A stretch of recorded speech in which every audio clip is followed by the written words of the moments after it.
Hey guys, welcome back to my channel. आज की इस वीडियो में हम बात करने वाले हैं सरोज एंड अरमान मलिक के बारे में। सो आइए वीडियो को स्टार्ट करते हैं। कल सरोज का एक ब्लॉग आया था एंड आप सभी लोगों ने तो देख ही लिया होगा। सरोज के बदले हुए हाव भाव को देखकर हर कोई हैरान है और सरोज ने अपनी पार्टी ही बदल ली। कल सरोज ने कुछ ऐसा कहा जिसकी वजह से उसे नेगेटिव कमेंट्स और ट्रोलिंग का सामना करना पड़ा। जैसा कि आप लोग जानते हो कि अरमान मलिक अपनी दोनों वाइफ्स कृतिका और पायल के साथ बिग बॉस ओटीटी में पहुंच चुके हैं और ये बिग बॉस का ही असर है जिन्होंने सरोज को बिल्कुल बदल दिया। अरमान मलिक, पायल और कृतिका के बिग बॉस में जाने के बाद सरोज ने अपनी पार्टी बदल ली। सरोज ने अपने व्लॉग में ये कहा कि फैमिली तो फैमिली होती है, चाहे फैमिली में कितनी भी लड़ाई झगड़े हो जाएं, लेकिन फैमिली तो हमेशा फैमिली ही रहेगी। ये भी कहा कि अरमान उनकी फैमिली का हिस्सा है, चाहे जितने भी लड़ाई झगड़े हो जाएं, गिले शिकवे हो जाएं, फैमिली तो हमेशा फैमिली ही रहेगी। सरोज की बदली हुई बातें, बदले हुए हाव भाव से हर कोई ये समझ गया एंड लोगों ने कमेंट सेक्शन में सरोज को ट्रोल करना शुरू कर दिए। काफ़ी सारे नेगेटिव कमेंट्स किए एंड लोगों का ये कहना है कि सरोज ये इसीलिए कर रही है ताकि अरमान मलिक अब बिग बॉस में गया है, कृतिका और पायल भी साथ में गए हैं एंड इसी के थ्रू वो व्यूज़ गेन करे। और ये बात बिल्कुल सच कही गई है क्योंकि अरमान के बिग बॉस में जाने से पहले तो सरोज ने ऐसा कुछ नहीं कहा, लेकिन सडनली जब अरमान, पायल और कृतिका बिग बॉस में गए तो 2 दिन के बाद ही सरोज को उनके याद आ गई, अपनी फैमिली की याद आ गई।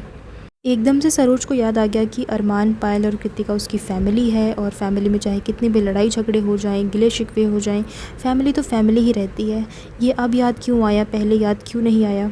सरोज को कंट्रोवर्सी करना, उस कंट्रोवर्सी को जारी रखना बहुत अच्छा लगता है क्योंकि जब सुनीता के साथ सरोज की कंट्रोवर्सी हुई थी और सुनीता का जब आखिरी व्लॉग आया था ये कहते हुए कि वो अपनी जान देने वाली है, तब भी सरोज नहीं रुकी थी। उसने टॉन्ट वगैरह मारना अपने व्लॉग्स में जारी रखा था।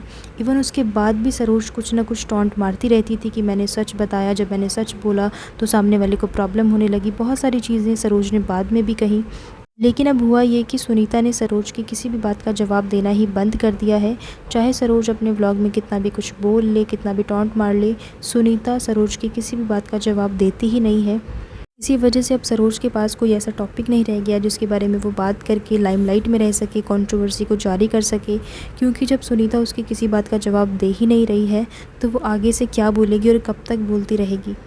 And I think Sunita ji ने सरोज की किसी भी बात का जवाब ना देने का डिसीजन लेकर बहुत अच्छा किया है और इसी वजह से सरोज को अब अरमान मलिक और उसकी फ़ैमिली याद आ गई है और ये बात याद आ गई है कि फ़ैमिली में कितने भी लड़ाई झगड़े हों, गिले शिकवे हों, तो फैमिली ही रहती है। ये बात सरोज को अब जाके याद आई है। अगर आपको याद होगा तो ये वही सरोज है जिसने सुनीता के साथ जब कंट्रोवर्सी चल रही थी तो ये कहा था कि मैं अरमान मलिक और उसकी पूरी फैमिली को एक्सपोज़ कर दूंगी, इन सभी भाई बहनों को एक्सपोज़ कर दूंगी।